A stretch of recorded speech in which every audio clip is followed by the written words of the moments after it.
সৌর ব্যতিচারের কারণে আগামী 29 সেপ্টেম্বর থেকে 6 অক্টোবর পর্যন্ত বাংলাদেশ স্যাটেলাইট 1 নির্ভর সম্প্রচার কার্যক্রমে সাময়িক ব্যাঘাত ঘটতে পারে। Bangladesh satellite company limited BSCL বুধবার এক সংবাদ বিজ্ঞপ্তিতে জানায়, সৌর ব্যতিচার একটি স্বাভাবিক মহাকাশীয় ঘটনা যা বছরে 2 বার ঘটে থাকে।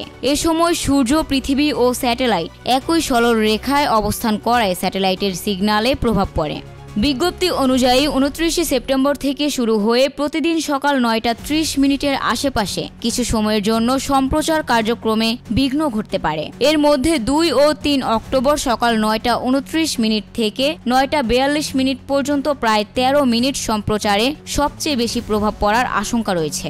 এছাড়াও 30 September 9 minute, 1 October 12 minute, 4 October 12 minute, 5 October 11 minute এবং 6 অক্টোবর 8 মিনিটের জন্য সম্প্রচার কার্যক্রম সাময়িকভাবে বন্ধ হতে পারে। BSCL জানায়, এই ব্যতিচার সতর্কতার সঙ্গে পর্যবেক্ষণ করা হবে এবং দর্শক ও গ্রাহকদের এ বিষয়ে উদ্বিগ্ন হওয়ার কারণ নেই।